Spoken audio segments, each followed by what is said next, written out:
I could make them $1 million US a year, easy. I knocked on 1,000 doors my first 2 weeks in the business. I told myself this, I said, for the next 10 years, I'm gonna work every day, 7 days a week, so I can do whatever I want for the rest of my life. A deal will pay you one time, a relationship will pay you for the rest of your life. This will be your first listing. Hello, greetings, and welcome once again to this incredibly now international podcast that is Sofa Broker. We have millions of fans out there across the world, and we are delighted to see you all join us again. And once again, we have a special guest, a very special guest, and a great friend of ours, Mr. Bo Palazola, straight from Miami, Florida. Bo, hello.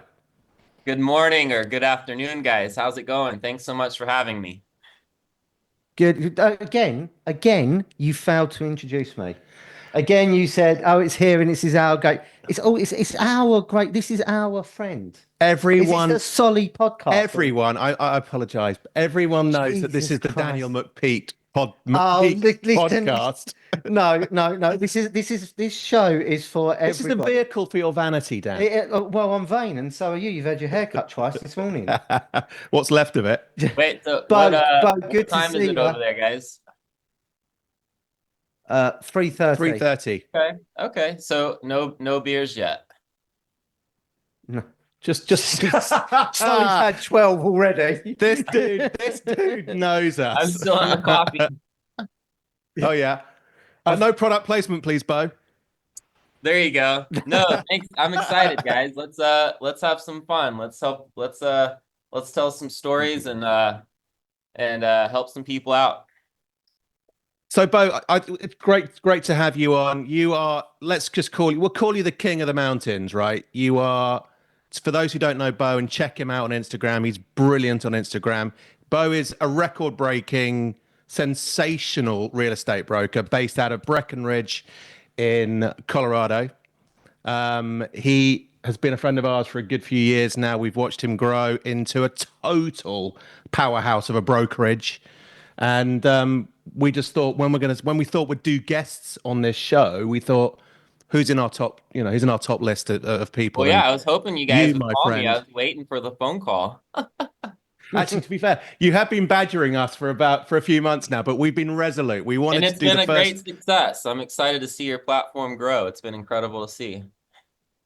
Yeah, cool. So look, obviously there are people here who may not know you in the real estate world, unlikely, but could you just throw out who you are, how you got into real estate, where you're based, that kind of stuff? Just, what's the headline news about Bo? Well, hey guys, I'm Bo Palazola. I'm from Breckenridge, Colorado, out in the USA.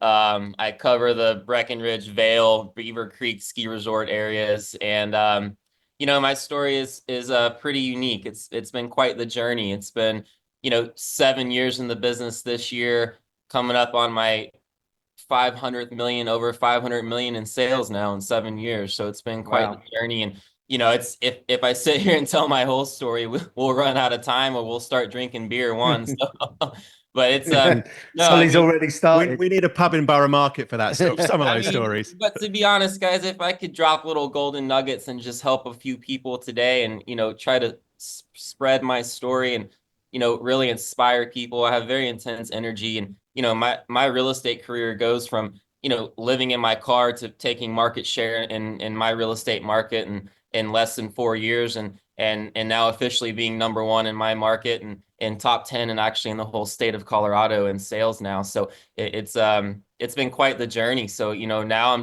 I'm keynote speaking now. I'm going around. I'm helping agents get into luxury real estate and I'm helping them realize that it's okay to fuck up. It's okay to be raw. It's okay to be real. You just have to have an obsession with this business because it's not really a business. It's a life and it's a lifestyle, and you have to live it every Love day. that.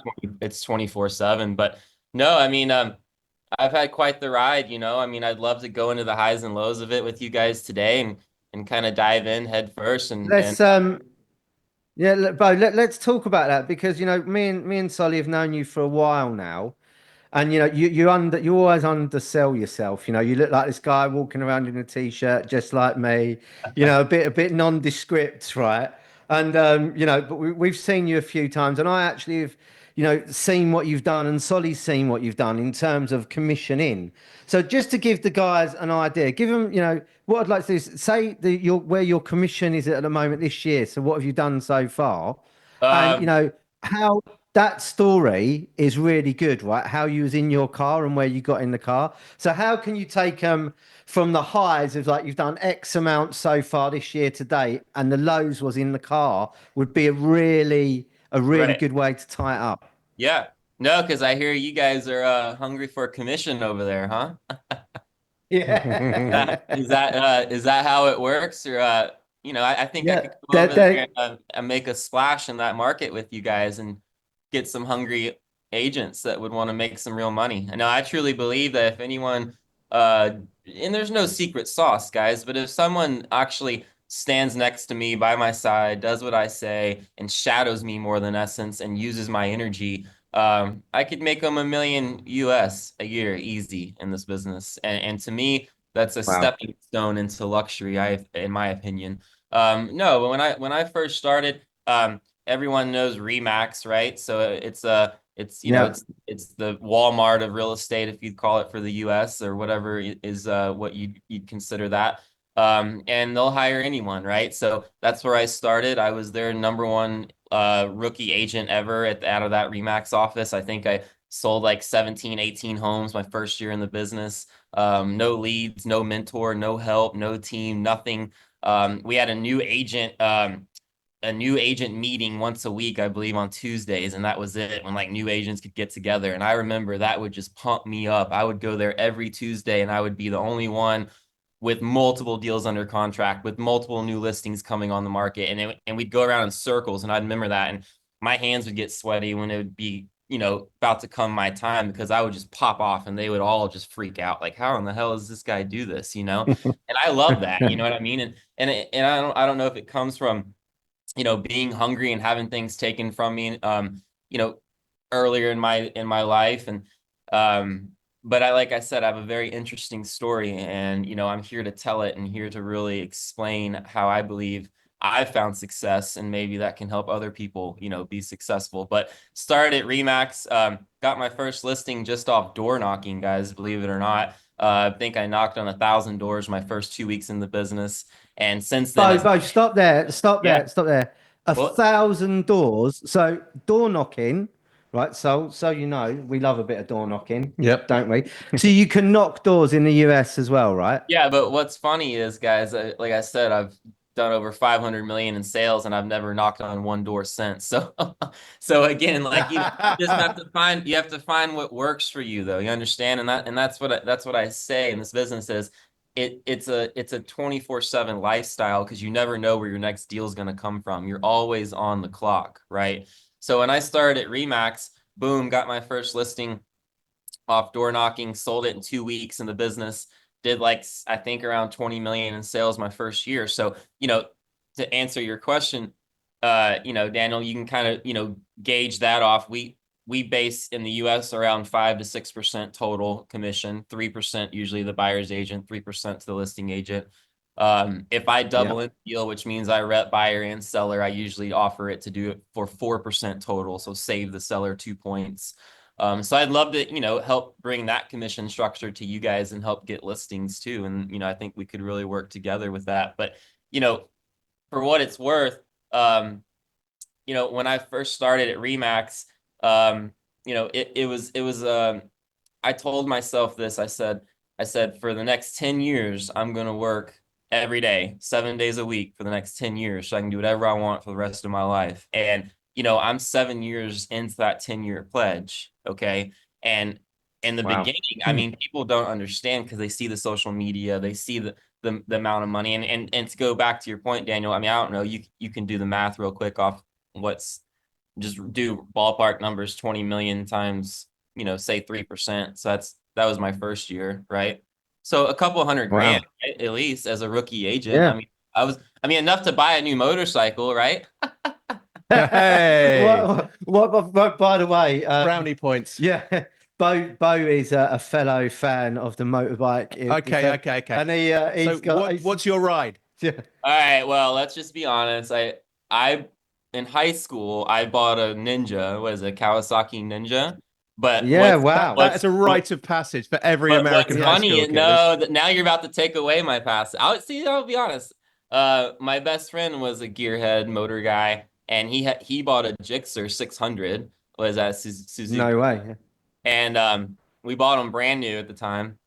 And I bought the Ninja that looked like the 600, but was the 250. No. Oh, you were scared of it. Yeah, it's Uh, a little bit. so it You, looked you, like every, everyone thought it was a 600, but then my friend would yeah. zoom past me and I'd be in the back, in fifth gear,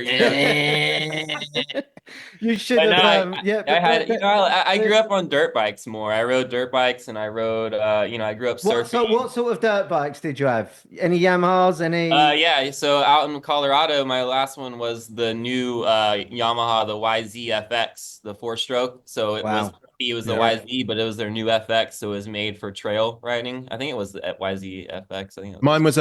Mine was a gleaming red Honda CR80. Do you remember that one with Yeah, the old you're CR, too young. yeah, CR. Yep, Absolute yep. classic. Yeah. But anyway, so yeah, started at Remax and then, got recruited actually by Sotheby's. So Sotheby's, they're big over there, right? Or in London or Yeah. whatever in Europe.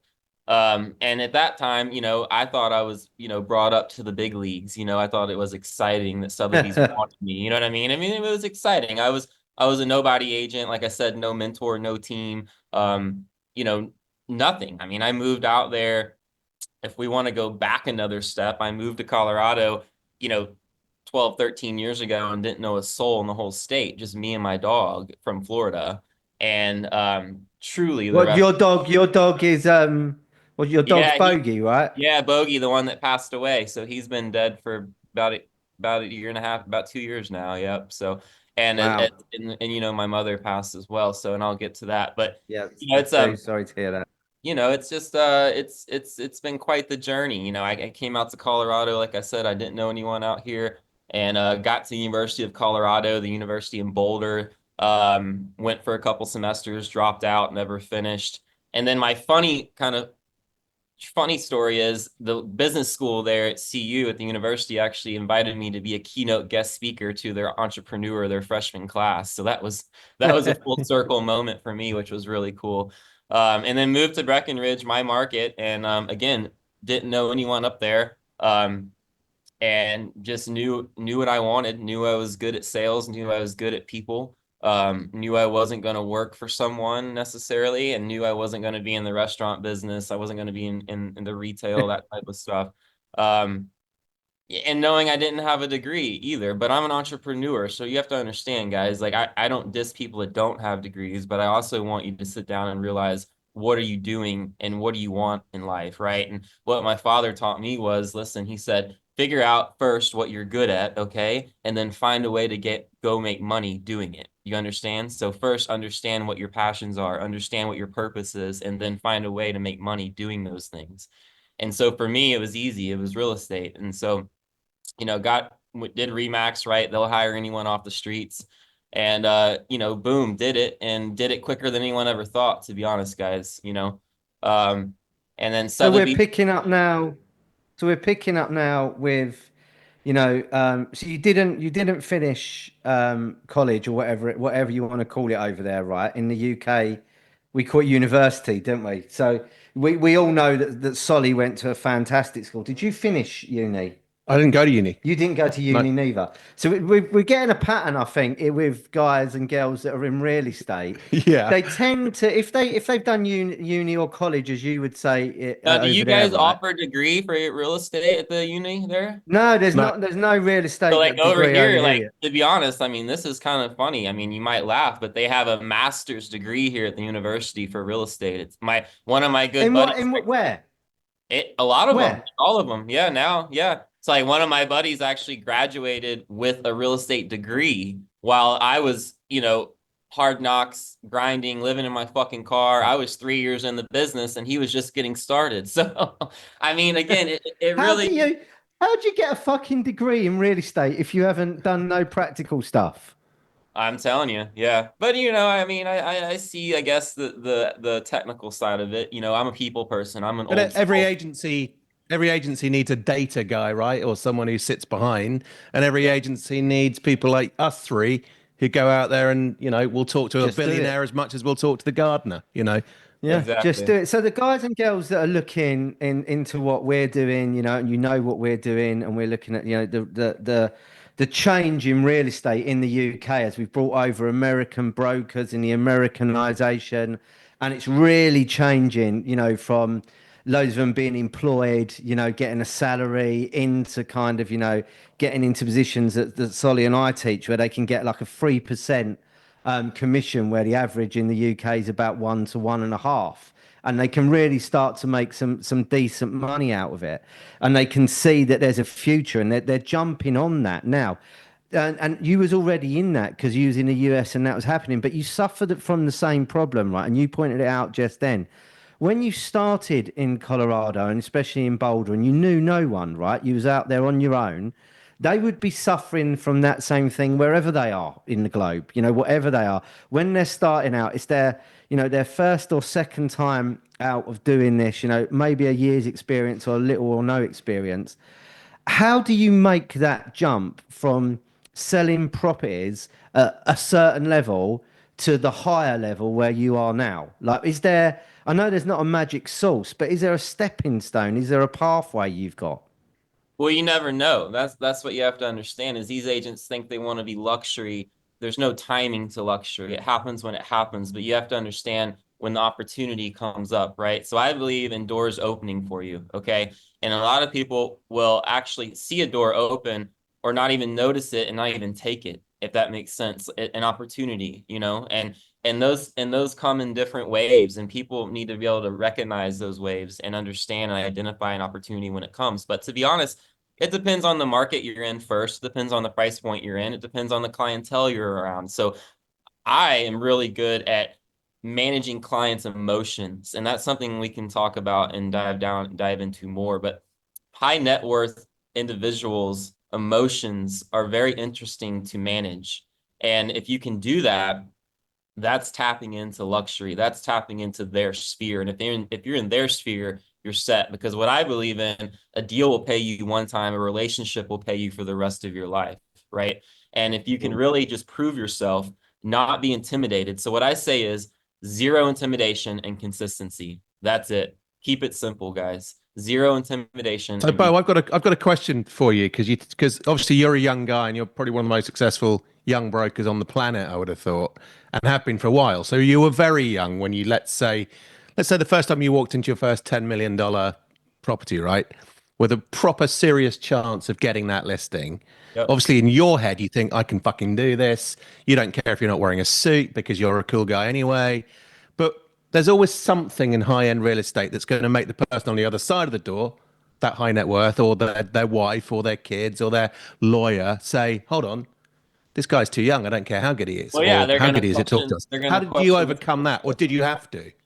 To be honest, guys, I was never the little shit, right? I was never the guy that they questioned because I think I was so confident, right? It goes back to zero intimidation, okay? And actually believing in that to the point where I'm not intimidated by anyone or anyone's wealth, right? So when I walk into a door, kind of like what you just said, that was interesting to me is we talk to the billionaire and the gardener the same exact way. There's only 3,000 billionaires in the world, okay, guys? I personally know now over 12 to 15 on a first name basis, and that's through me networking. That's not through my family, not through connections, nothing.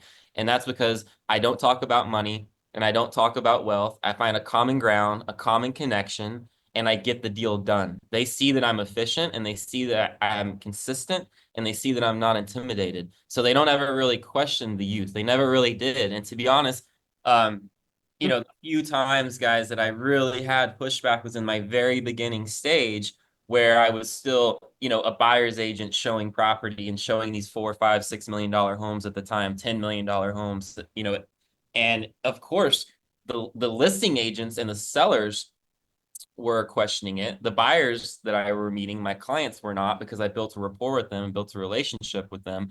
And I was able to, obviously prove myself on that side. But, I can tell you one story where I do believe people in this business need to make luck.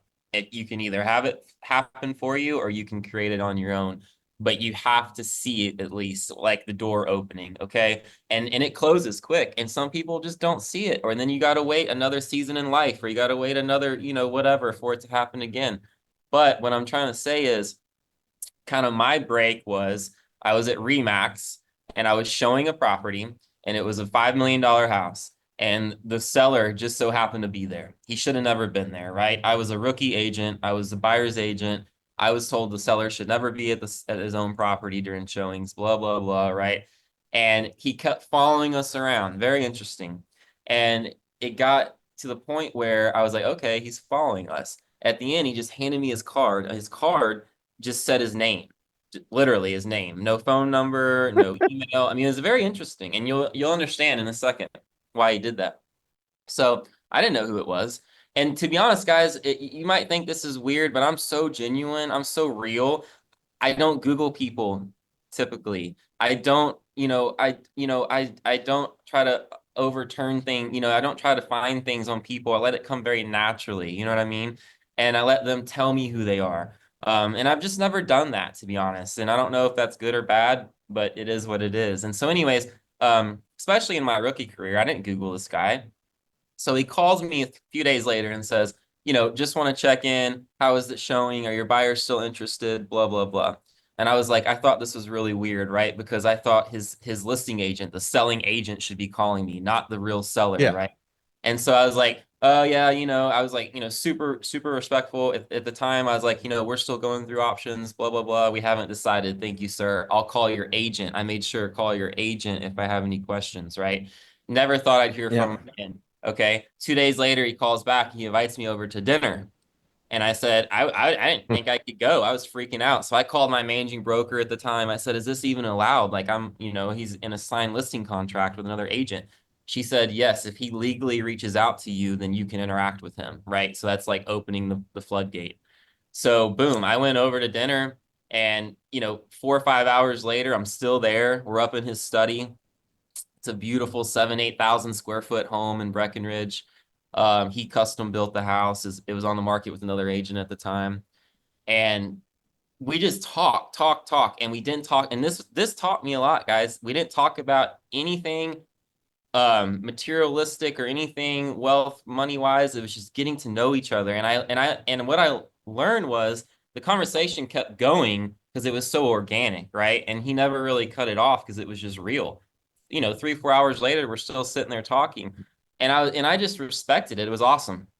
Done. Never thought it would happen again. Never thought I'd see him again. He said thank you. A Yeah. week later he calls, come back over. He said, Bo, I fired my agent. This is your listing. I don't care if you start Bo Real Estate. This will be your first listing. And it was a $5 million listing. That changed my career. And I sold it, 30, 40 days later for him. And, in that one neighborhood, guys, and this goes back to being obsessed, okay? Listen out there. You have to be obsessed if you want to be successful in this business. That was my first one I sold in that neighborhood, okay? Since then, that one I sold for 5 million, okay? I just sold last week my 14th home, my 14th property in that same neighborhood for 15 million bucks. Wow. Now, Yep. So, that's what's That's proper. that's So how old were you when that happened with that guy? I was a rookie at Remax. I was in my first year in the business. Started my own brokerage, Sotheby's. I went to Compass. We all know Compass. They're doing big things in the US. I was going to be the founder of Compass, never worked out. Started my own brokerage with an old partner, Palazola Group, Dave Palazola Group. And when we did that, I broke the record, highest price in the history of my market. I sold it for 17 million, all me, sold by Bo. And then we turned around and sold the highest price land in the history of my market for 15 million. We did over 100 million our first year in the business just with, Palazola Group. And since then we've moved on, and now I'm the founder of Engel and Volkers for Breckenridge. Brought Engel and Volkers out there. They're based in New York and Germany. You know them over in Europe. And now I've started my own development company. So there's a really 30,000 foot overview. I'm building houses now. And like I said, guys, I mean, it's my true passion. It's my life. Real estate, I believe God made me to help people and sell real estate. That's it. being you're developing now yourself, do you need an agent? Well, I want to do some deals in London. I'm wondering if the American boy should Dude, come over there and stir shit I've up. got a couple. I got a couple of things for you. Let's talk. Yeah. But you should definitely come over, and it would be definitely good to do some of these live as well with people Well, in the room because I'd your like to start energy is good. speaking over there, guys. If you could set up Yeah. a UK tour for me for keynote engagements, I'd love to start talking. I just spoke to 250 agents in Miami. I spoke to about 700 agents in New York a few months ago. So I'm really starting to tell my story more. Definitely follow me on Instagram, Breck Realty, BRECK Realty. That's the best platform to reach out to me. LinkedIn, Facebook, obviously. So are we seeing you? Are we seeing you becoming? You're replacing Ryan Serhant with the Like, next younger, better looking. I mean, I met your partner when I was out there as well. And she's lovely. So you're a great little power couple. Are you gonna start, going down that way? Thinking about doing courses, thinking about interacting more with people, thinking about doing keynotes. Is that the way you're gonna move forward with Bo Paloza? Palazola. Come on. just like it Palazola. sounds, Palazola. Just like it sounds. Yeah. I'm the blonde Italian. But is that Uh, your plan now? Are you looking at that, or are you going to still carry on doing the real estate well, because you're listen, killing it? guys, I'm a lone wolf, okay? I say this if you know what a thoroughbred is, a racehorse, okay, and you go to the races, you see a racehorse race around the track. Yeah. That's what I do every day. I race and I fucking win, and I win that big check, you know? And I want more, okay? I mean, I just doubled in that deal. That was a $500,000 deal. I made a $500,000 check a couple weeks ago. I didn't even look at it. I don't care. It's in I, the I bank. was there. I was there. I was Yeah, you there. were You there. got Yeah, we it. didn't even Yeah. celebrate, bro. I don't care Yeah. about that shit. So for me, I want more, more, more. Okay. So I've already started Palazola Group, my own development company. So we're going to start developing fully vertical in-house. So I'll build and sell. That'll be outside of Engel and Volkers. And then, ultimately we'll keep growing. We'll keep growing Engel and Volkers, the presidents. We'll keep growing whatever it is. But at the end of the day, it's Bo. It's me that's doing this. And what I ultimately want is I want to be a developer. I want to build and I want to, be the best. And we're going to keep doing it. We're going to expand outside of Colorado, outside of my market, because Breckenridge is not enough. It's too small for me. I made my first $1 million there, guys, for I was 27 years old. Okay. And I've gone broke 5 times since. So, So I I'm think that realistic. would be yeah. We'll get you That up into the that- Alps, the we got to small go. mountain We range got we've to got go. over here.